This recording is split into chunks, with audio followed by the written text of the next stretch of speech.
भी अच्छे होंगे। मैं मूल विधि पढ़ा रहा था, या हमारी अगली क्लास है, तो मैं जो पढ़ाया था पहले उसका मैं कुछ सवाल पूछ लेता हूँ। तो ये बताइए, धारा 9 में क्या कहा गया है?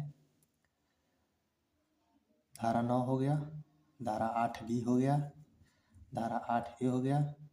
वही दहेज प्रतिषेध अधिनियम की कुछ धाराएं थे ना, उसकी धाराएं, और धारा 7 में, धारा 8 में, धारा 6 में और धारा 4A में क्या क्या कहा गया है, ये पूरा कमेंट करके बताइए।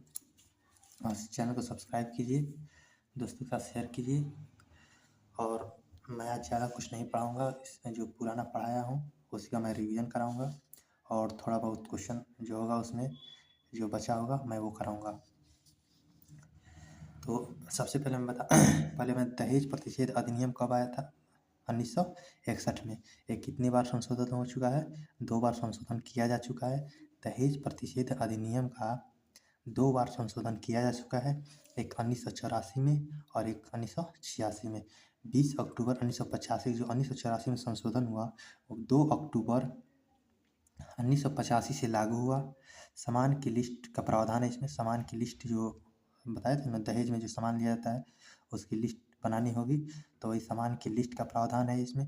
1986 में कहा गया है, 19 नवंबर 1986 को लागू हुआ था। जो संशोधन हुआ था 1986 में, 19 अक्टूबर 1986 को लागू हुआ था। उसके बाद से क्या हुआ, इसी में क्या जोड़ा गया कि IPC 1960 में दहेज मृत्यु से संबंधित धाराएं जुड़ी गई। 304B जोड़ी गई IPC में, वो इसमें कितनी है, BNS 80 बना। लेकिन अब IPC 304B BNS 80 बना है।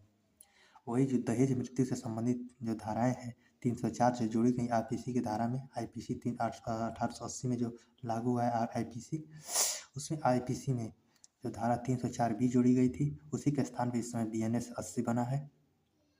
ये एग्ज़ाम में कंफर्म आएगा, ये एग्ज़ाम में एकदम आएगा ही आएगा ये एग्ज़ाम में।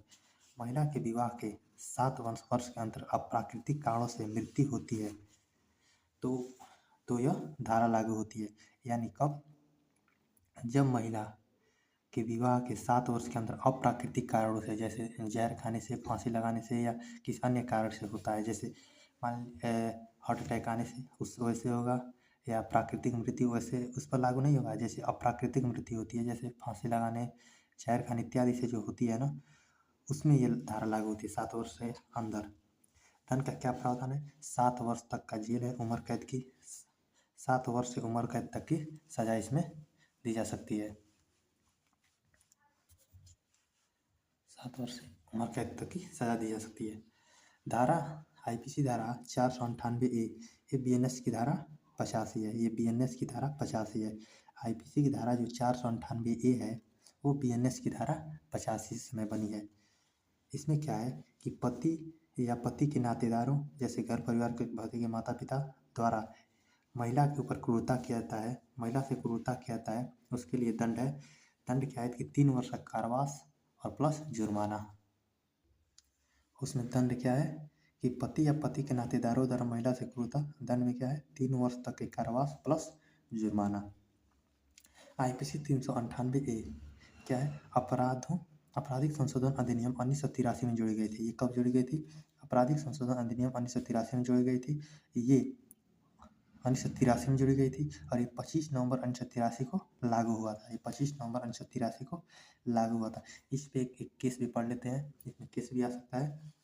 इंद्रावती वर्सेस भारत संघ 1991। इसमें क्या हुआ था कि दहेज प्रतिषेध अधिनियम में संविधान के अनुच्छेद 14, 19 धारा थी, अनुच्छेद 14, 19, 21, 22 का उल्लंघन नहीं करता है। मतलब इस पे कुछ केस हुआ था, उसी के बारे में बताया गया है। इसमें धारा 3, 4 और IPC की धारा 498A को वैधता को बरकरार रखा गया है। इसमें वैधता को बरकरार रखा गया है, यानी कानूनी दर्जा इसको दिया गया है।